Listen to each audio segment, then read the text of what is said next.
And please make sure not to use the raise the hand feature. We can't interrupt the program to answer the raise hand.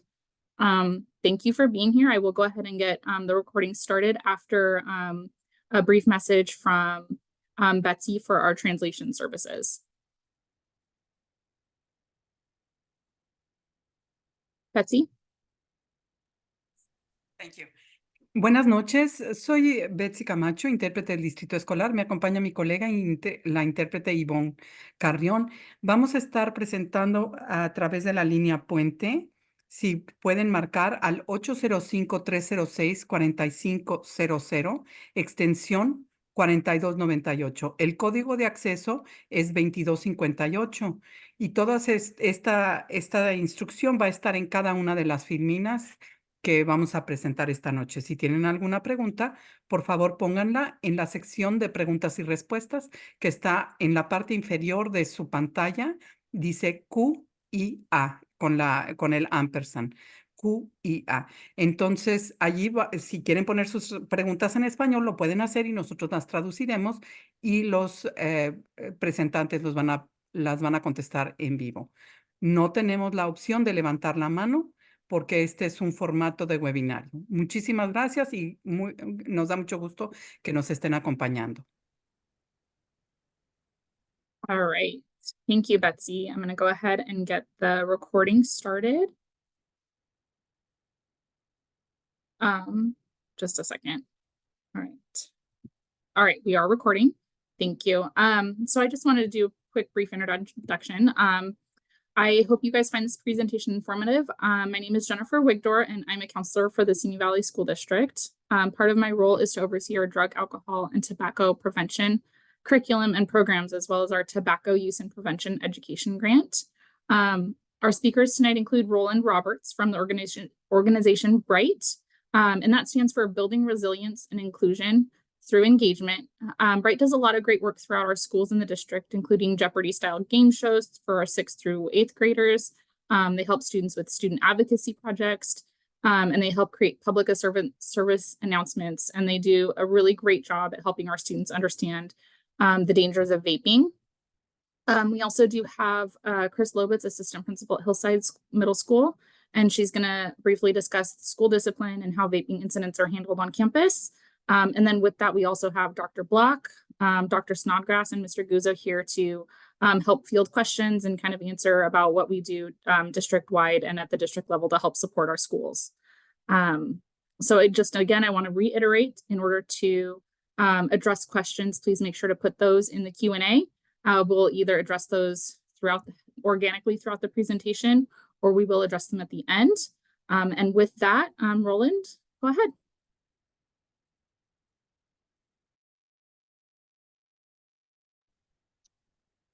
They say that only about a quarter of students know the dangers of vaping. We've partnered with Simi Valley Unified School District to increase that number by going into classrooms and sharing important information and learning from your students and raising their awareness. Thanks to Simi Valley Unified School District, and a special thanks to Jennifer Wigdor for her support and for always being there. Good evening. I hope you're all doing well. Thank you for being here this evening. I've numbered the slides. You'll notice the top right, you'll see the number 1. So I've numbered the slides so that you can reference that slide if you have a question about that slide. So you might want to have a pen and paper handy so that we know which slide to go back to if you have a question about it. My name is Roland, and I work for a nonprofit agency called BRIGHT. It's an acronym, stands for Building Resilience and Inclusion through Engagement. We partner with Ventura County Behavioral Health, Ventura County Public Health, Ventura County Office of Education, and many of the school districts and charter schools in Ventura County. I go all over the county to middle schools and high schools. One of our programs that we created to raise awareness is a Jeopardy-style game show. It has categories like vaping, alcohol, prescription drugs, and tobacco. The students are put into teams and answer questions that are typically multiple choice, A, B, C, D, or E. The students get very competitive and have fun, while at the same time learning about the health risks and legal risks and how it can affect their future. A couple of questions in the game simply asks, why do teens choose to vape? And why would they choose not to vape? The next slide will show some of the most common things we've been told by students in the classroom.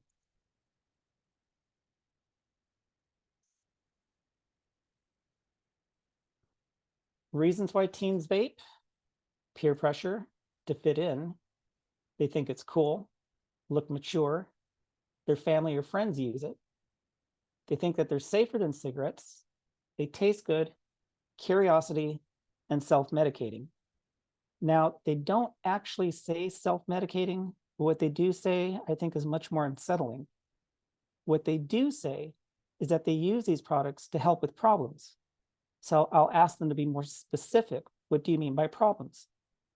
They say it helps them deal with things like stress, depression, low self-worth, anxiety, problems at home, and to escape. And I'll see several of the other students nodding their heads in agreement. I've also asked, what can we do to be better parents and adults? And the most common thing that they say is for us to listen, to believe them. I had a student share with me that she told her dad that she was depressed. He laughed and said, "You don't know what you're talking about." Is that being a supportive parent? On campus, they're being used in restrooms that some students refer to as the vape room. In classrooms, students challenge each other to vape behind their teacher's back, taking pictures and sharing with other students and posting on social media. The reasons why they say that they don't vape is because they know it's unhealthy. It's bad for their lungs, their brain. They understand that it's addictive. They have strong religious beliefs that prevent them from using these products. They know the dangers.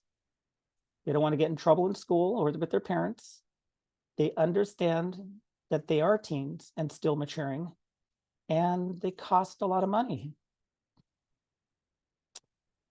So vapes and e-cigarettes are battery-powered devices that activate a heating coil, which heats a liquid into an aerosol, not a vapor. They're also considered a tobacco product, even though they are filled with a liquid and not with tobacco leaf. There is no regulation on these devices or the juices, so they can put in as much or as little as they want. Some vape companies are putting too much nicotine, which is causing people to have seizures. Now, in order for a vape product to work, it has to have a battery, a heating element, a chamber or an absorbent material that absorbs the liquid that contains nicotine, propylene glycol, vegetable glycerin, and artificial flavors.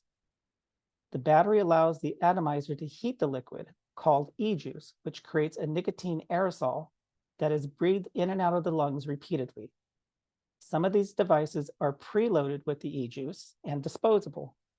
Others can be refilled with little bottles like you see on the picture, which the user will add themselves. The original e-cigarette looked like a cigarette. It looked like a toy. It came preloaded and those were disposable. So there's basically two types of vape products. There are vape products containing nicotine and vape products that contain THC or marijuana oil. You can sometimes identify THC vapes by the glass cylinder and the amber colored liquid. Those are known as carts or cartridges. Some of the brands behind these products are the same corporations that produce traditional cigarettes. Big tobacco brands such as Camel, Newport, Marlboro were the first time that they saw a decline in sales when vape companies advertised them as an alternative to smoking or as a safe way to quit smoking. Did it help people quit smoking? Yes, it did. People who smoke know how hard it is to quit. So here's the problem. Yes, they may have finally quit smoking cigarettes, but did it cure their addiction to nicotine? No. In fact, Vapes have higher levels of nicotine, making them even more addictive. As you can see, they come in a variety of shapes and sizes and bright colors. There's over 7,000 flavors to choose from. Now, even the name of the flavors are targeting a certain age group. So if the vape product says it's tobacco flavor, they might be targeting adults. Sweet flavors like cherry ice, they might be targeting teens. And then there's flavors called unicorn poop and unicorn tears. With names like that, they're targeting little children. THC cartridges can contain a very high percent of THC, typically 50 to 90%. The THC oil is mixed with chemicals and solvents to be in a form that it can be vaped.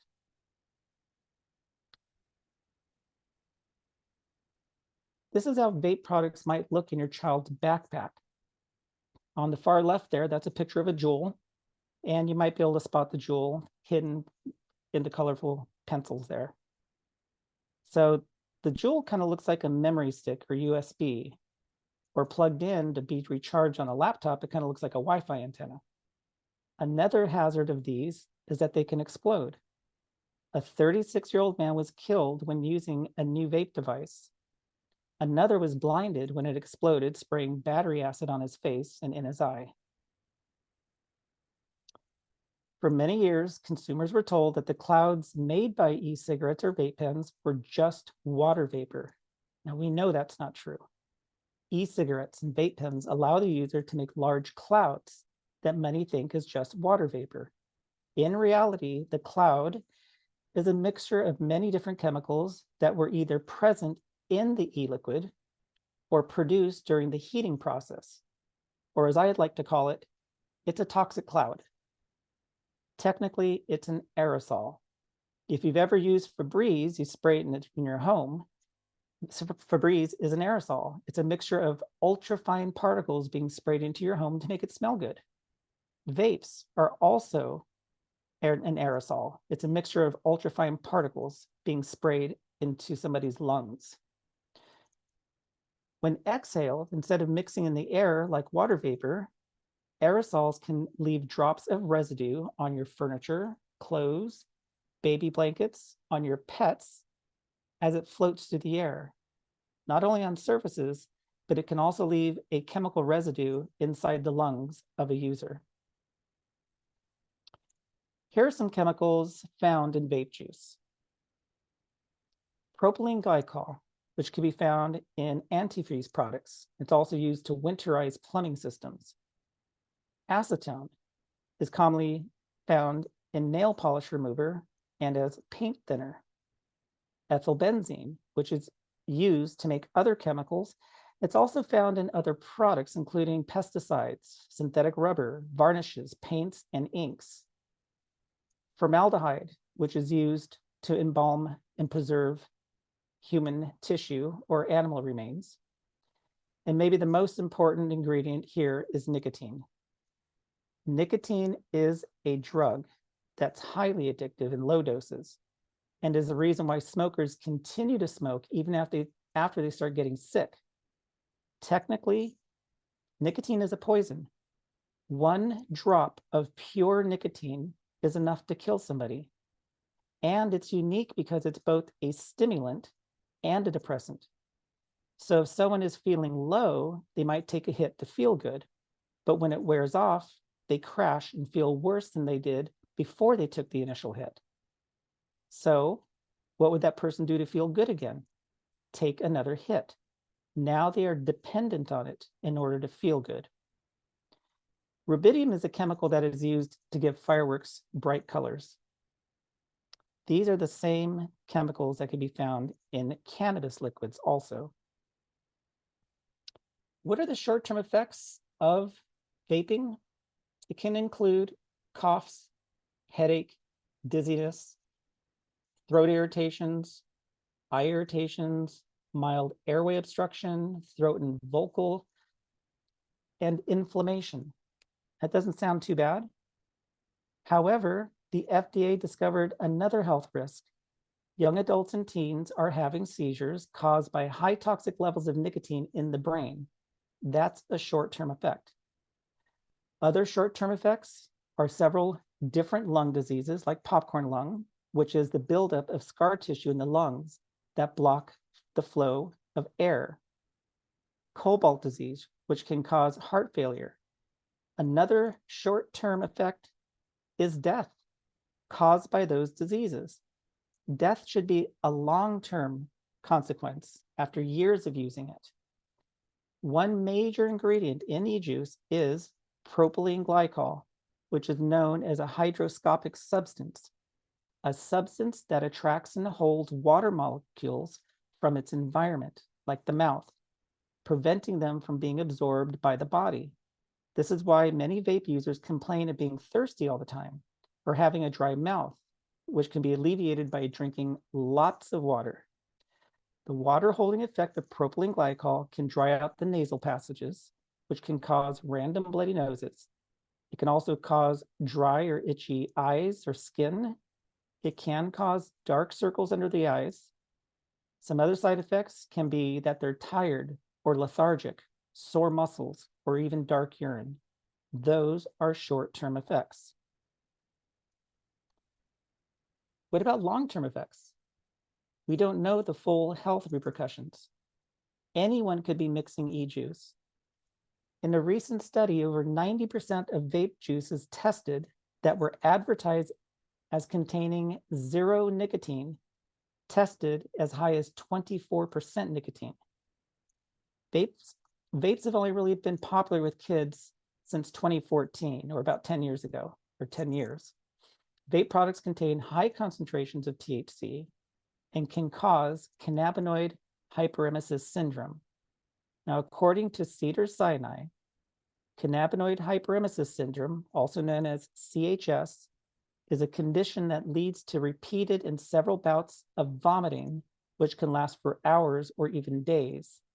It is rare and typically occurs in daily long-time users of marijuana.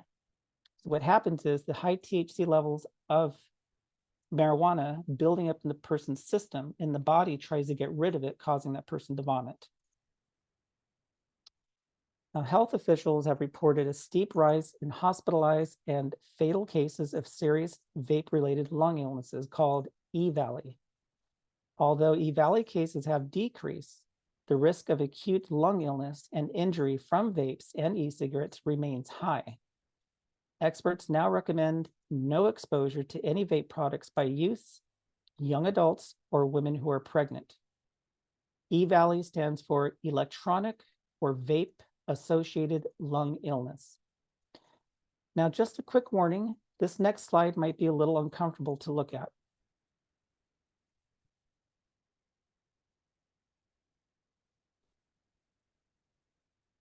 This is a 17-year-old high school student with a vape-related illness after vaping only 2 years. This is what vape companies don't want you to know. This is what a vape-related illness looks like. Vaping can cause acute lung disease. What's the treatment for a vape-related lung disease? How do we treat this illness? There is no cure. There's only supportive care. You end up in the ICU on life support, supporting organs, but the damage is done. The damage is permanent. On dialysis, medication to augment blood pressure. Some of these diseases prevent oxygen from oxygenating your blood. Now you have a problem delivering oxygen to your organs, your kidney, your brain, liver damage, multiple organ failures. Vaping does not cause just one lung disease. It can cause several, and it can be different from person to person. Diseases like popcorn lung and cobalt diseases and many others. Permanent scarring or burns to the tissue of the lungs or inflammation. The first vape-related death was in August of 2019 and has already caused irreversible lung injuries and death, with over 2,800 hospitalizations and over 68 deaths. In classrooms, we're having discussions about vape products. Students have shared that a loved one who ended up in the hospital and was released, now having to take medication for the rest of their life to reduce inflammation of the lungs so that they can breathe, while others have not been so lucky.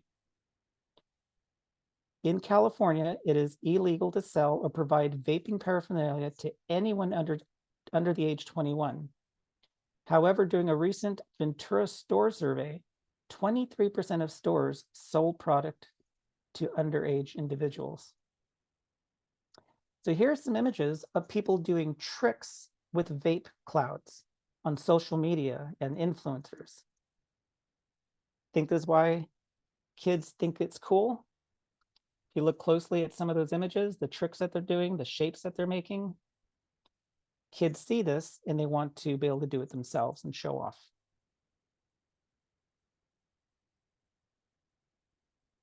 Nationally, this is what kids say they're vaping.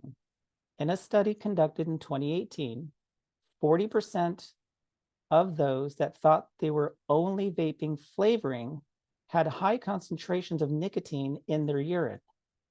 Those that used Juul had significantly higher levels of nicotine. So on this graph, what you're looking at, the white bar on the left are 8th graders, the center bar is 10th graders, and the bar on the right are 12th graders. And the percentages of what they think they're what they think they're inhaling. So on the left, you see the chart for nicotine, marijuana, and those who thought they're just inhaling flavoring, which even if it was just flavoring, those are chemicals which can also cause damage.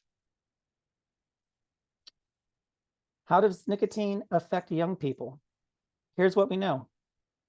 Nicotine is highly addictive and can harm brain development. It contributes to problems with their concentration, learning, and impulse control. Nicotine can lead to diabetes, increased asthma attacks, and neurobehavioral defects such as memory problems, depression, and PTSD. Teens who vape are 3 times more likely to smoke cigarettes within a year. Nicotine changes the reward pathways in the brain. It can rewire developing brains to be more easily addicted to other drugs. The damage can also affect the skills needed for making good decisions, leading to greater risk of addiction in the future. So teen brains are more prone or susceptible to addiction because it's still growing until their early 20s. Until then, neurons are still developing. The brain develops in a back to front pattern. So the prefrontal cortex, which is behind the forehead, which governs judgment and executive decision-making, is the last part of the brain to develop. Now, this may explain why kids are more prone to risk-taking and not thinking about consequences and vulnerability to drug abuse, and why exposure to drugs at this critical time may affect the propensity for future addiction. Now, nicotine creates a pathway in the brain that's called addiction. If they start experimenting with other drugs, those drugs don't have to create their own pathway, which normally takes time. Those other drugs use the same pathway that nicotine already created, making addiction to other drugs happen more quickly. Nicotine is as addictive as heroin. Vaping knows no class boundaries.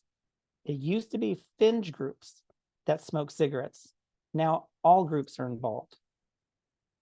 A principal once told me a story about a senior and a straight A student, never involved in any controversies or drama, and suddenly he was sent to the principal's office 3 times for vaping.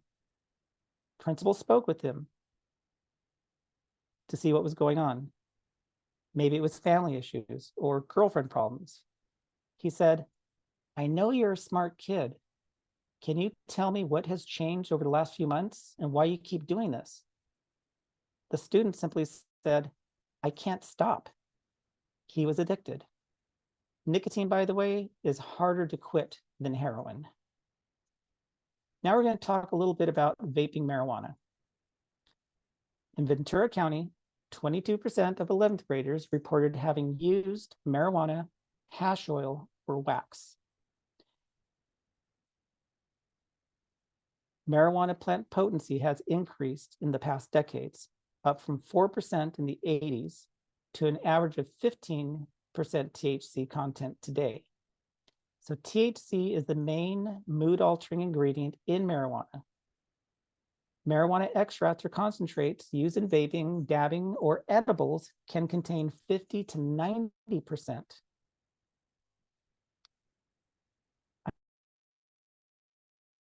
A woman who recently was convicted of manslaughter, she and her boyfriend were smoking weed. She had a psychotic breakdown and stabbed him to death. Not just 1 or 2 times, she stabbed him 108 times and then stabbed her own dog to death and then stabbed herself. Now, the pot that they were smoking had a warning label that read, "For high tolerance users only," that he provided because he was a habitual user. She was not. Her sentence is controversial because she was convicted of manslaughter, but only received 100 hours of community service and 2 years of probation. No prison time, no jail time. These are some forms of slang being used to identify marijuana that you might see on somebody's computer or their cell phone. The text might read, "Meet me at 710. When 710 is flipped upside down and spelt backwards, it's the word oil. Some other common things are wax, earwax, honey oil, butter, butane hash oil, butane honey oil or BHO, shattered, dabs, dabbing, black glass, or Earl. To learn more, look up Urban Dictionary. Slang words are always changing. So vaping and other cannabis use can have long-lasting and permanent effects on the developing adolescent brain. Any form of cannabis may contribute to worse problem-solving skills, reduced attention span, and poor memory, leading to a decline in school performance. Cannabis can cause drowsiness and worsen the functions that are critical to drive safely. Driving under the influence of medicinal or recreational marijuana or anything that impairs your ability to drive is a crime and a DUI. Now, according to the Automobile Club of Southern California, a first offense can lead to possible jail time, loss of a driver's license, a criminal record, fines, court costs, auto insurance increases, and legal fees. All can be totaled up to about $21,000. Remember, if someone is high, it can contribute to slower reaction time, altered perception of speed and distance, reduced coordination. Any one of those is a risk for a collision. But when somebody is high, all of those things are happening at the same time.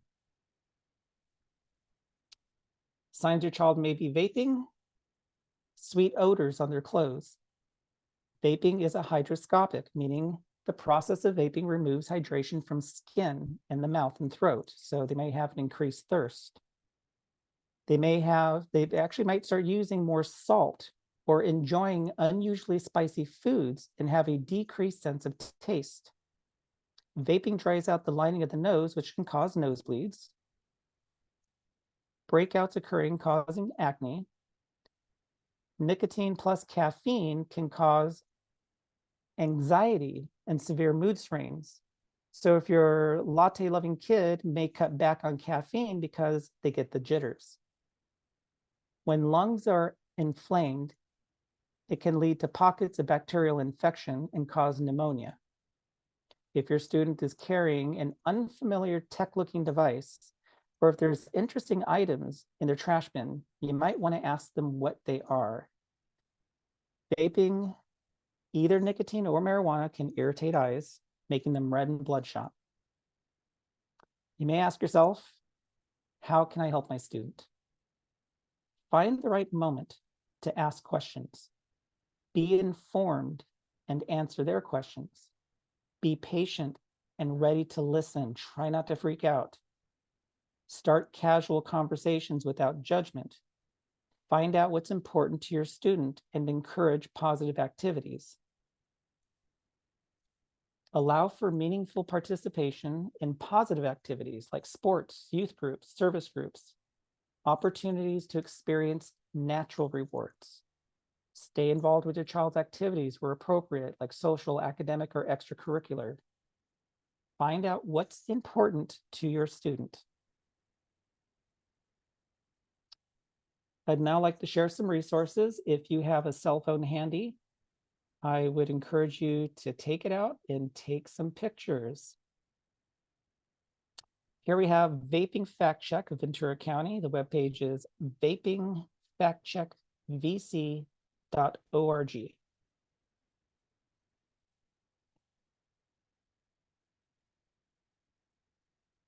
This one is mjfactcheck.org. Has a lot of really good information on brain development, school and grades, how strong they are, some information about emergency room visits. For help to stop vaping, talk to your healthcare provider or visit Kick It California. Webpage is kickitca.org. For help to stop using substances, Ventura County Behavioral Health Access Line is free and confidential and is available 24/7.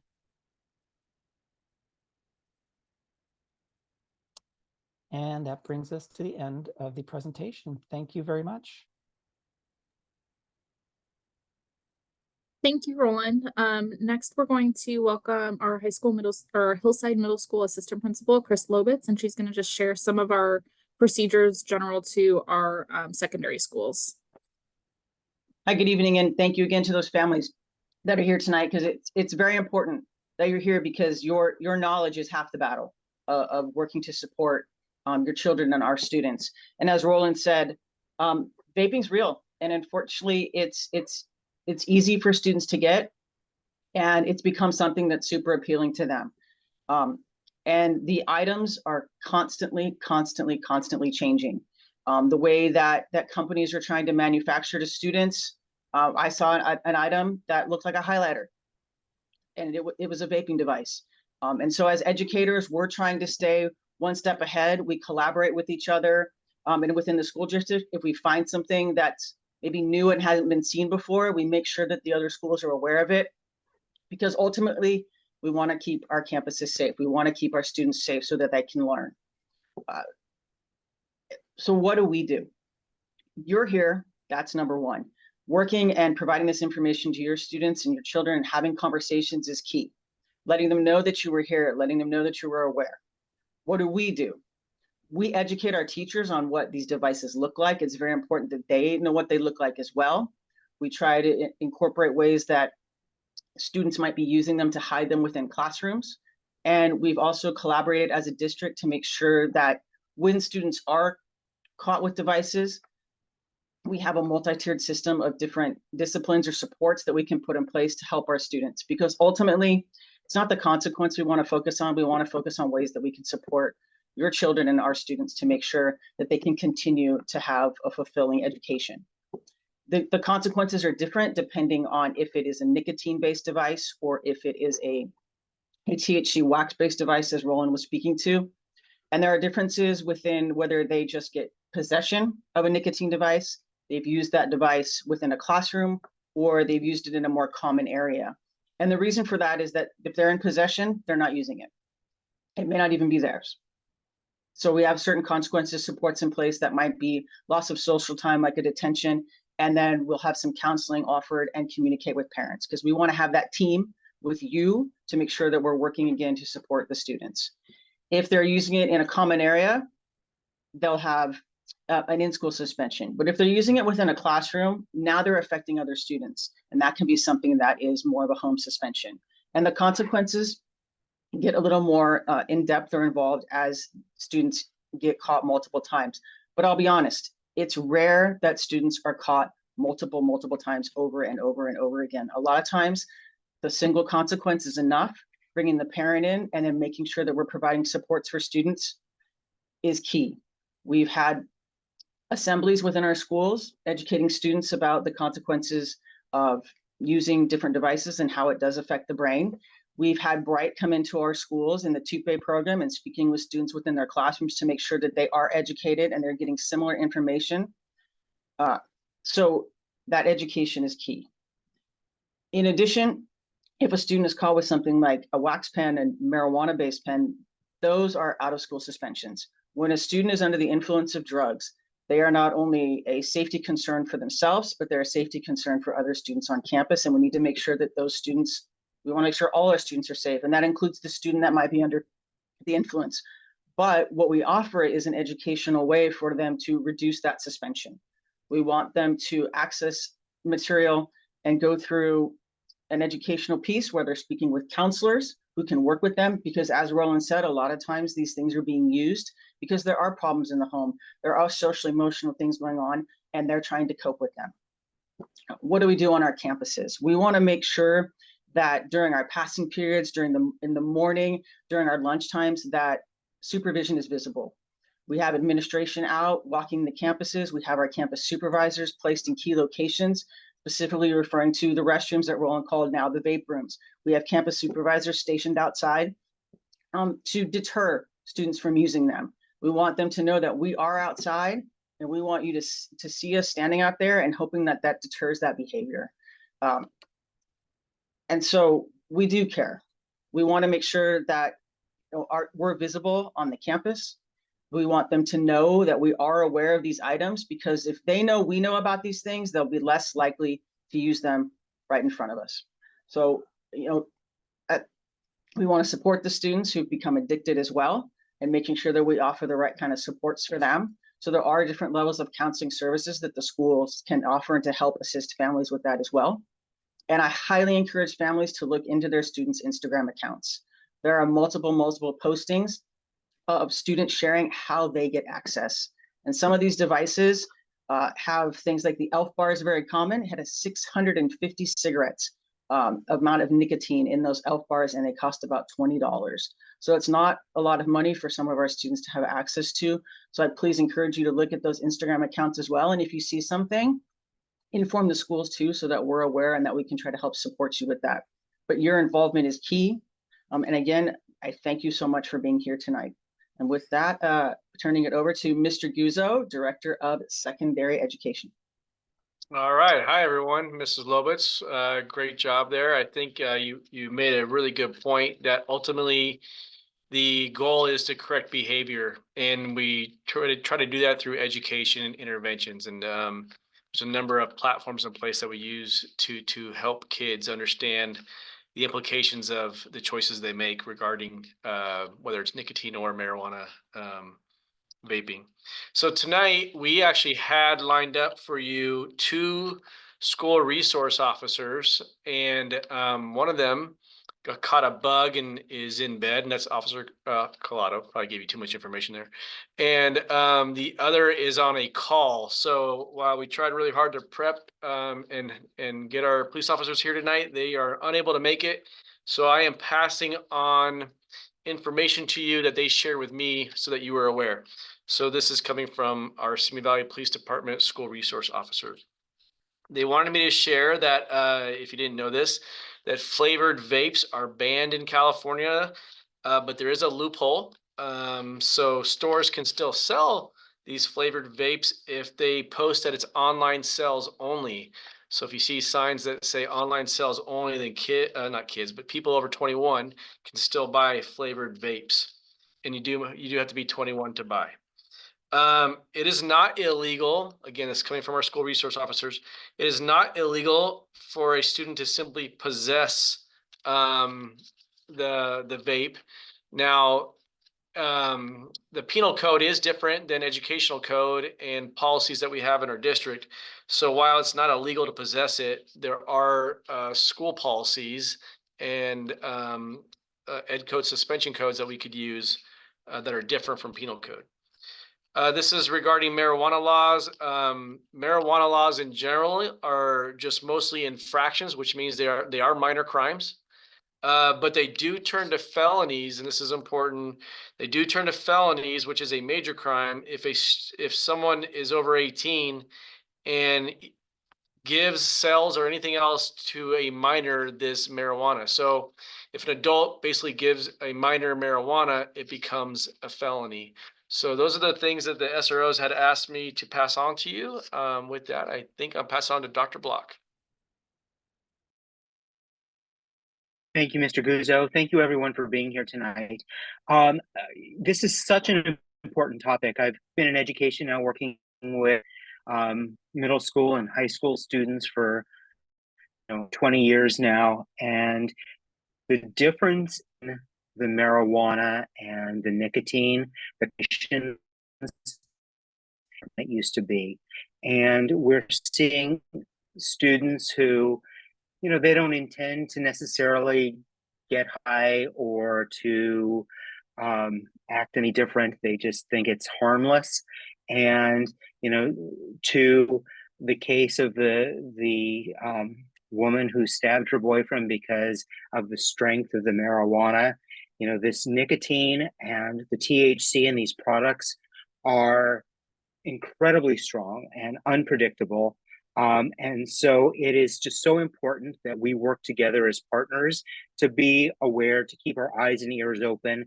And for us in the school, yes, there are consequences to having these devices at school and using them, but really it's about keeping kids safe, because we've seen too often kids hurting with these drugs. So, please do let us know if you're concerned about something. Likewise, we'll do the same. If we suspect something, we're going to call you. We're going to let you know. And again, it's about being a partner with you to keep the kids safe, because these drugs are just totally different. And we need to just be aware. Thank you, everyone. Ms. Door. Thank you, Dr. Block. We do only have 2 questions so far listed in our Q&A. I want to address the second one first. Michelle Nicholas states, "I hope you show this video to my high school student." And I want to let you know that we do, through my programming, through the tobacco prevention programming, we do provide programming in through the 6th through 9th grade classrooms, 6th, 7th, and 8th grade science classes, 9th grade health classes, as well as other various on-campus activities. Again, using the partner Bright, they're really great. And the other thing I wanted to comment on is that they will be attending our March 1st Professional Development Day next week. So they will be offering sessions for teachers and staff to kind of give the information like he gave here and provide additional resources that will be really important for our staff. So I just kind of wanted to touch on that. We do have a lot of that preventative curriculum in place. The other question was by an anonymous attendee. It says, there's a 4-part question: how are schools monitoring vaping? Which I believe we addressed. We also addressed what are the consequences if a student is found vaping. The other 2, what other deterrents are schools instituting to help decrease vaping? And 4, can there be parents or other volunteers to help on campus if there's not enough staff personnel to monitor? So I don't know if Mr. Guzzo maybe wants to briefly address that. You're muted. The question being, can parents or volunteers come on campus to help? We certainly always want to partner with our parents and volunteers, and we would love for them to be a part of our schools. This would not necessarily be something we would have them do on a regular basis. If there is a unique interest in that, then I would say let's contact the administration and learn more about what you're proposing. But typically, we wouldn't have parents on campus, monitoring our bathrooms and things like that. So. All right, let's see here. All right, my son missed the early curriculum. Is he going to get it again as a junior or a senior? Typically, we don't push into junior and senior classrooms as a curriculum specifically, but again, we do have other programming and opportunities provided to students across the board. And I have a really short slideshow that I have available on the website that I thought would be really beneficial. So I'll briefly go over that with you guys. Let me go ahead and do that now. Just let me screen share.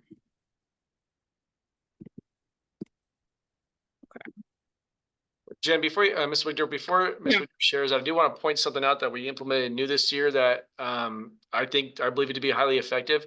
When a student is caught or has been provided discipline for using a vape, Ms. Wigder, our 2-pay coordinator, will follow up with that family and reach out to them and ask if they have any follow-up questions, if they need additional resources. So there is a follow-up piece to this program we have also, which is great.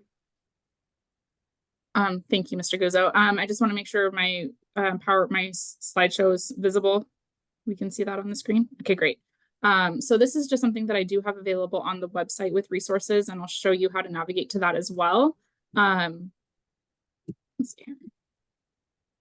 So it just kind of gives a definition about what the tobacco prevention education is for, and it's for 6th through 12th grade. So currently it is for our elementary school sixth graders as well. And I work with those 6th grade teachers to help with that curriculum. And here is just kind of a brief overview. We work with the teachers to log it and make sure everything is being done with fidelity. They're also offered a lot of opportunity to push in with in addition to the curriculum.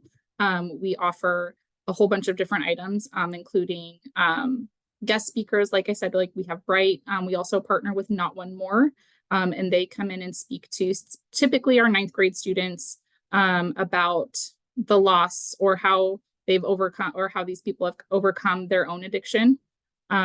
We partner with, we do youth advocacy projects. We do obviously the parent info nights, media literacy projects, and all those kinds of things throughout the campuses. We also have on the back of every student's ID card, they should have the crisis resource numbers, which is also really great for the students for getting assistance for a variety of issues, including the vaping and such. We also have a partnership with WeTip, and we utilize that for our online reporting platform. It's completely anonymous, and it's been really helpful at our schools to help facilitate getting to the bottom of some issues that are happening on campus. And then we also implement a randomized drug testing program. And with what this is a partnership with Adventist Health. 7th through 12th graders can enroll in it. It's voluntary, it's free. And then what we pull a lottery every month for 10 students. We let the parents know that they have been selected and they can go and get their student randomly tested. We do not get the results at all. There's nothing that we see about your student. There's nothing that we are notified of. It's entirely up to you. You get the results and everything, and it's up to you to, as the parent, to take it from there. It's just another way for us to give you some tools at the ready for yourself. And then the other thing that we do is we do like the Red Ribbon Week, Take Down Tobacco Day, all these different school-wide activities to help with the prevention campaigns. So I just wanted to share that with you. Let's see here. Let me go back to the screen. We also have, I'll just show you how to navigate to our substance abuse resource page, which is going to be under the community spot on our homepage. And here's the substance abuse prevention page. And then from there, it's going to actually show you some information that that Roland had covered as well with the vaping fact check. It has our presentation from last year. So again, this presentation will be made available in the next week or so online for you to review or send to maybe families that you know that wanted the information but weren't able to attend. So there's just a whole bunch of information on here for you to scroll through. My information is on here as well. Feel free to email me with questions. If you have a specific resource you're looking for, I can help you filter through what's listed here. And then I also wanted to show you that all of our workshops are archived under this tab here. And you can navigate it to here, workshop archives, and that'll open up the link for all of those workshops we've hosted. And then the other part too is our WeTip anonymous reporting link. It's available on the district webpage, and then you can also find it on any school's website. It should be on pretty much every school's homepage, including our elementary schools. And you can navigate there, and you have the option to be completely anonymous, or you can opt into two-way communication, which we really prefer, because when you are recording or when a student is reporting information, it's easy for us, still anonymous, but we can get to the bottom of it or get more details to help solve whatever issues are being brought to our attention. So I'm going to double check our Q&A and see if what else we've got here. Let's see here.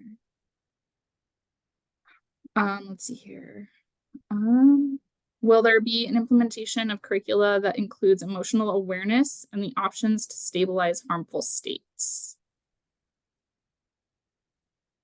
So I'll speak to that just a bit.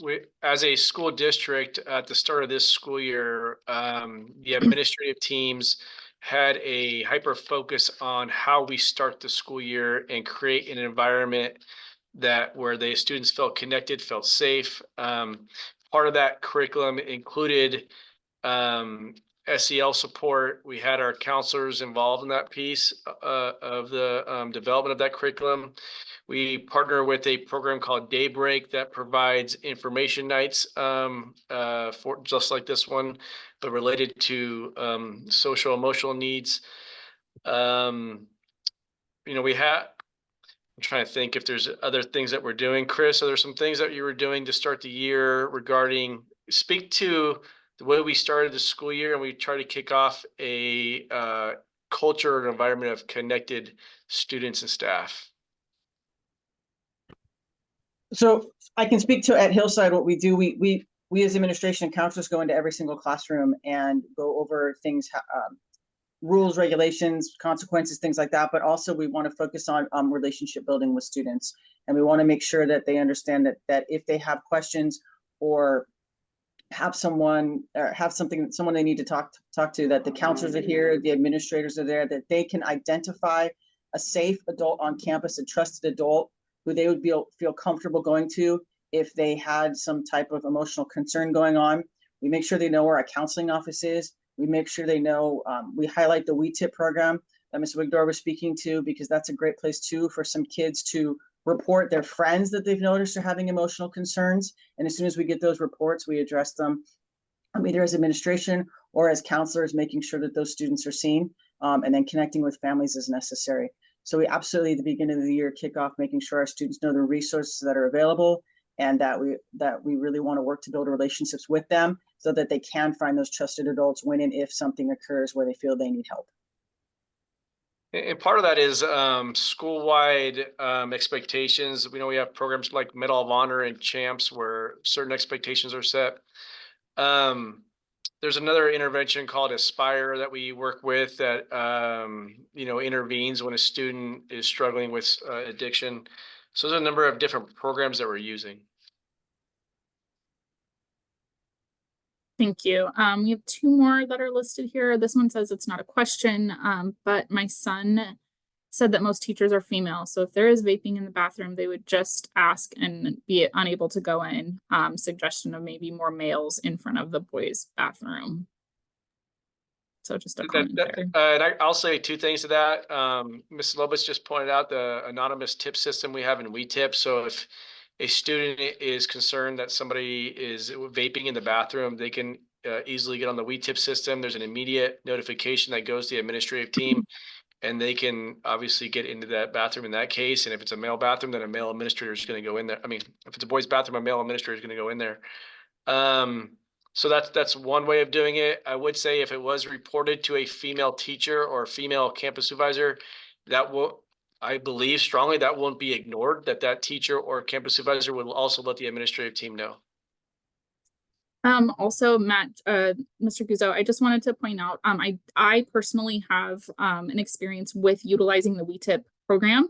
I was just in a classroom at one of our schools and as an observer for a program that was being implemented through the tobacco prevention program. And I had noticed a student had something fall out of his sleeve onto the desk. And I didn't see what it was. It looked to me to be a device. I'm there just as an observer. It wasn't my place to go in and discipline or investigate. So we had the WeTip system for maybe 2 or 3 weeks. So I hopped on and I put that information in our system. And honestly, within 90 seconds, maybe 2 minutes, an assistant principal had come in, had pulled the students, and had gotten that taken care of. So I think that the WeTip system has been really helpful in helping to mitigate or lessen some of these circumstances for our students. Let's see here. Another question is usage more prevalent in high school versus middle school students? This data varies, because proportionally you have students, 2,000 kids at Simi Valley High School and Royal High School, and then Santa Susana High School, and the middle schools have close to 1,000 kids. I don't want to say and give you misinformation. If I was giving you an anecdotal gut feeling, I would say this would be more prevalent in the high school, but I don't have solid data to share with you at the moment. But I certainly could follow up and respond if there's some contact information. One question is the WeTip posted all over the school? It is posted all over the school. It is actually also one of those links that's available on the back of each student's ID card. So they do have that information ready. One of the things to discuss with your students, if that's something that they want to utilize, and again, we encourage students to do so, is to really be specific in the information that they're providing. If they say, I saw a kid vape in the bathroom, that's going to go to the principal, but there's nothing that we can do about it because they're not telling us what bathroom, they're not telling us what time, if they know the name of the student or what the student is wearing. These are all details that as adults, we know to provide to help solve the issue or investigate the issue.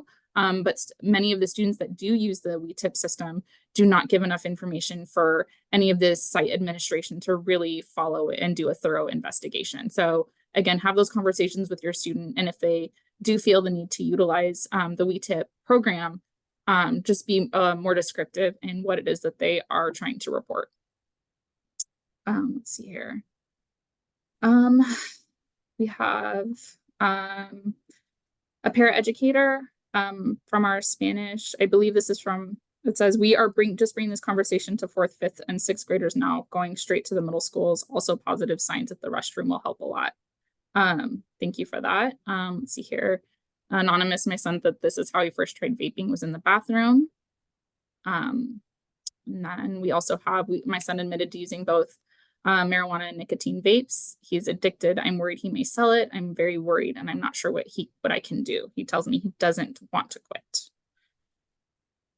So I would say there's a couple of things that you can do for your specific situation. I would make sure that the support system at the school, the counselor and the administrator at the school is aware, and they can provide you resources, but also you have Mrs. Wigder here who can provide you with a lot of resources to help get your son support. So if you want to contact Jennifer Wigder, and I think your contact information is here, Jen. It was provided in the flyer, so if you did the pre-registration, you should have that information. If not, it's also my name that you can see here is my email as well. So it's jennifer.wigdor@simivalleyusd.org. And I'm happy to have conversations with you, and not just throw resources at you, but really have those conversations with you to help you figure out what it is that you need and the next steps that we can do to help your student. We do, unfortunately, it is not uncommon to have students just say they don't want to quit. So it's really tough to start having those conversations about why they don't want to quit and how we can support, even if it's just reduction in use is really kind of where we end up starting with some of those students as well, and having those kind of goal setting situations as well. And just to add to that, there's 2 layers of that. She's going to provide that level of support, but there's maybe an emotional level of support that's required in addition, and that's why the school counselor would be an important person to get involved. Well, it doesn't look like we have any more questions. So thank you to everybody. Thank you to Dr. Block. Thank you, Dr. Snodgrass, for joining us, Mr. Guzzo. Thank you, Ms. Lobitz, and thank you so much to our interpreters, Betsy and Yvonne. And again, big thank you so much to Roland. I appreciate your time. Thank you also to the parents and families. I know it's hard to take time out at dinner time to be here. We really appreciate your participation and the questions, and hope you found this helpful and informative. Again, please feel free to reach out for those the anonymous family that posted about their worry for their child. Please don't sit on that alone. You have a support system here with us, and please feel free to reach out with any questions or concerns. Thank you so much, and have a great rest of your evening. Thank you, everyone.